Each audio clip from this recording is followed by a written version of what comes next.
This is GARIS Masculist MGTOW flyers, that is 2-3 page essays on the themes of masculism and MGTOW, written by and read aloud by Prof. Dr. Hugo de Garis.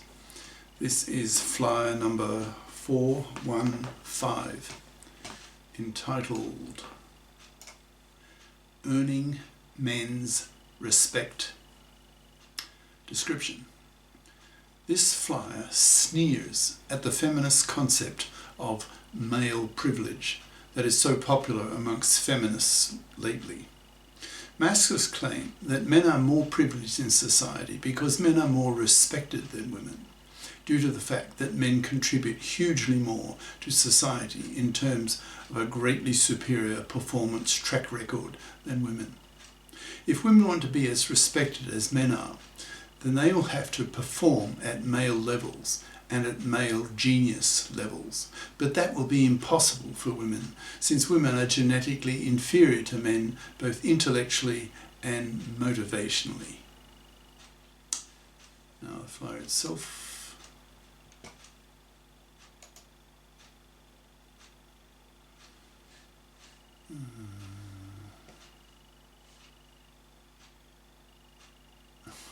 I'm forgetting how to make it a bit bigger.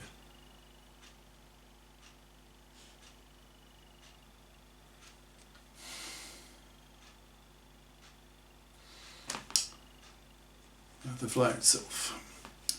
Earning Men's Respect by Prof. Dr. Hugo de Garis. Email profhugodegaris@yahoo.com.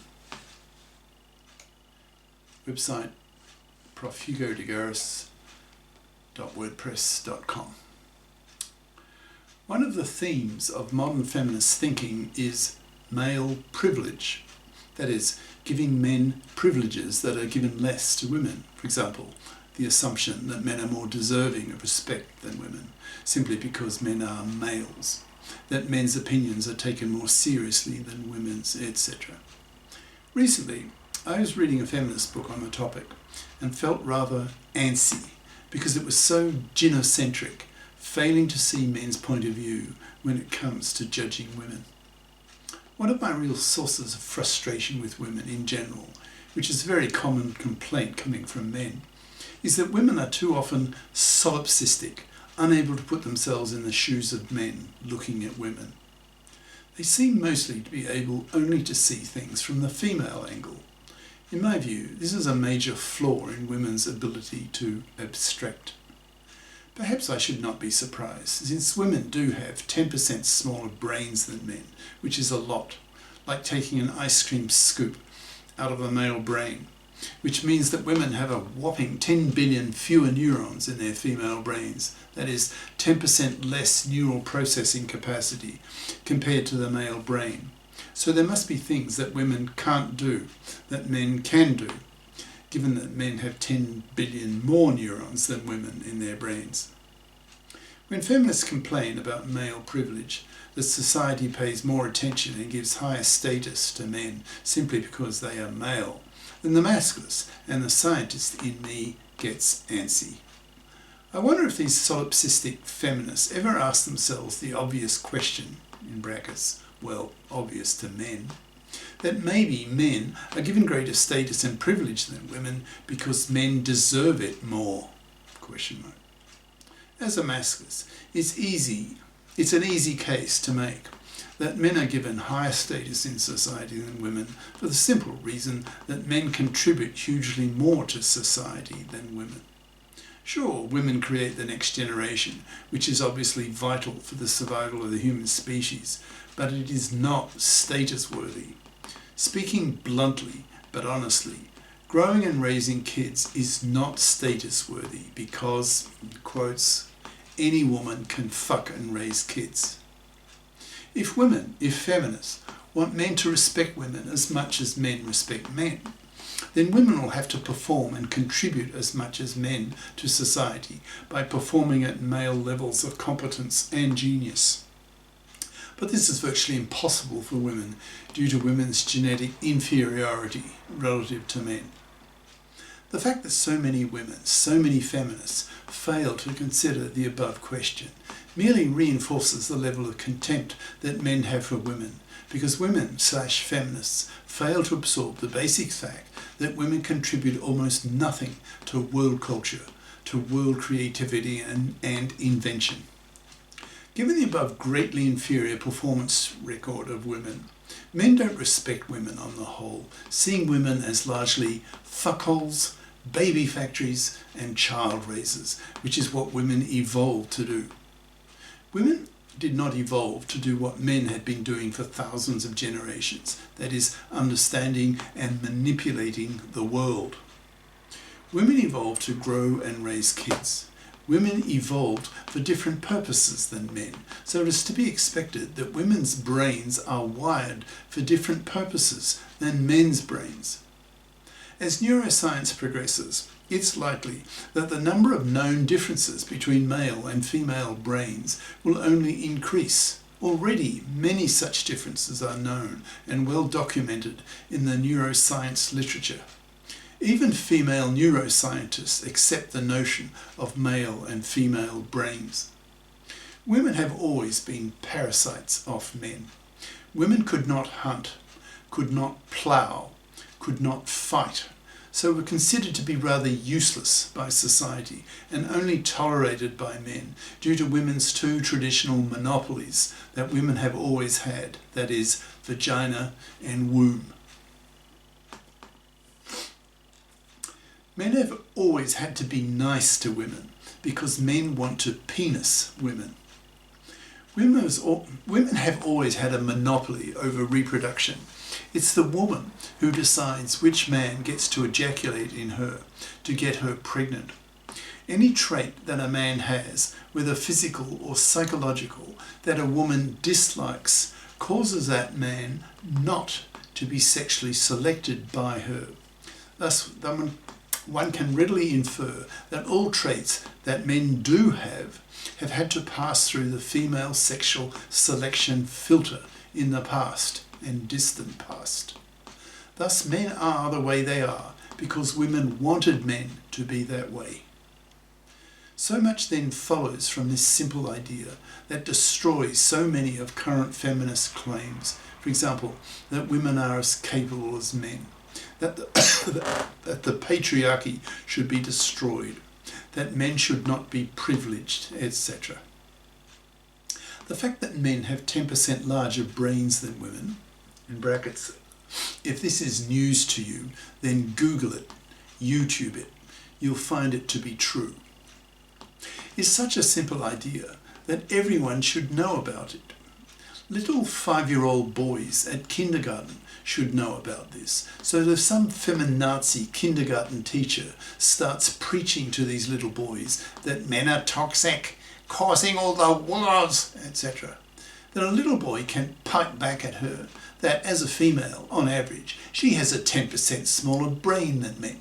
So she should shut up and respect men for their intellectual superiority, men's hugely greater contribution to world culture.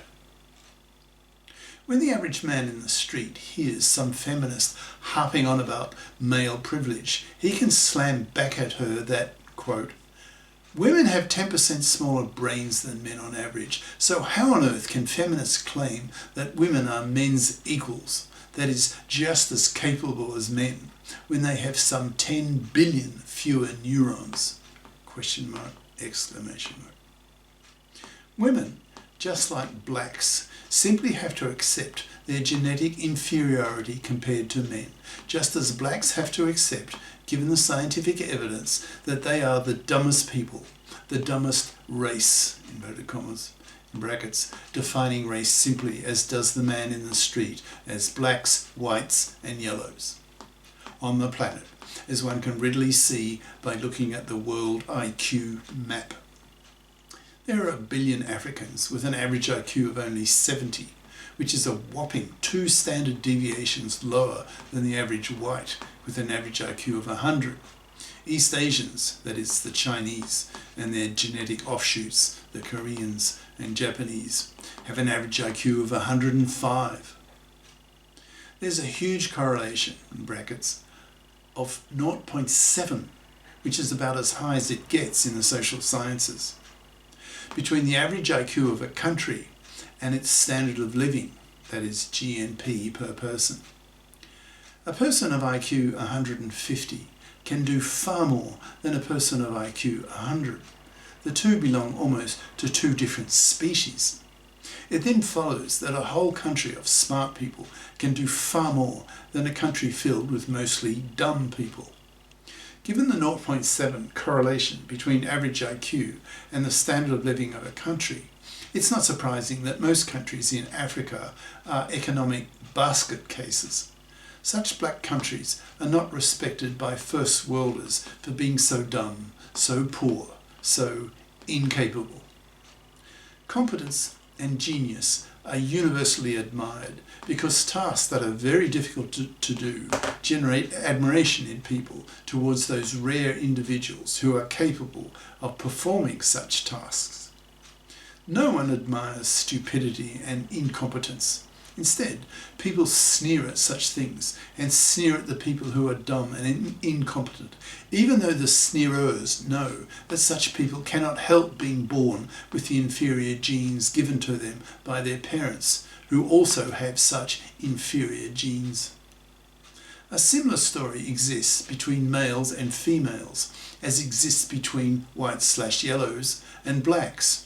Although the average IQ difference between males and females is a lot less than the average IQ differences between whites/yellows and blacks. Modern research shows that there is an average IQ difference between men and women of 4 IQ points. Men are smarter on average than women because women wanted it that way. Women are hypergamous. That is, they evolved to sexually select men who were smarter than them, presumably because smarter men made better hunters. Thus, a woman who sexually selected a smarter, better hunter was more likely to survive and feed her kids, because her smarter male sexual partner was more likely to bring home more scarce male-hunted meat to his female sexual partner and his kids. Women have always preferred to sex with men who were brutes. That is, women sexually selected men who were taller, bigger, stronger, fiercer than women, for the obvious reason that such men would be better able to defend their women from other men, especially against warriors of enemy tribes. Even feminists, in all their two-faced hypocrisy, sexually choose brutes, that is, bad boys, to give their vaginas to, since women evolved to sexually prefer such men. In e-dating sites, for example, there's a very strong preference amongst women for men who are taller than them. This preference of women is as strong as the preference of non-smokers for other non-smokers. Any non-smoker who is given a smoking candidate by an e-dating company is immediately rejected by the non-smoker. Similarly with women in their rejection of shorter men. This genetically inherited trait/preference in women for taller men is very strong.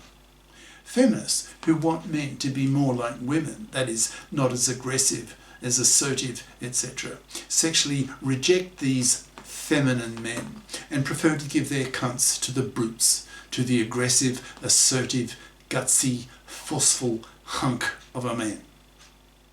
Feminists are mostly iscyanate and innumerate. That is, they are unable to think scientifically due to their ignorance of science, and to their inability to think mathematically due to their ignorance of math. So when masculist scientists like myself try to mansplain to such iscyanate, innumerate feminists that women are genetically inferior to men on average, these feminists freak out, hurling feminist venom at such men, which merely causes such men to increase their level of contempt at such feminists for their iscyanacy and innumeracy. The more these feminists complain against what they see as male chauvinism, that is, male condescension towards women, the more masculist scientists reinforce their negative opinions of such iscyanate, innumerate feminists. So these feminists lock themselves into a vicious circle with no meeting of minds between themselves and the masculist scientists, causing masculist science to see women as solipsist, as gynocentric, incapable of putting themselves in the shoes of men, of masculists, looking coldly at the genetic inferiorities of women. To spell this out more clearly, here are some basic facts, scientifically verified, that women need to know about themselves. Masculists call these facts the 6 noble truths of the masculists regarding women's genetic inferiorities. 1. Women have 10% smaller brains than men. 2. Women have an average IQ 4 IQ points lower than men's. 3. Women have a 10% smaller IQ variance than men, so that the morons and the genii are male. 4. Since the genii are male, women have won a pathetic 1% of science Nobel Prizes. 5. Women have 10 times less testosterone in their blood than men, so are much less aggressive, ambitious, dogged, persistent. 6. Women thus achieve far less than men, building nothing, creating nothing, inventing nothing. This is the end of part 1.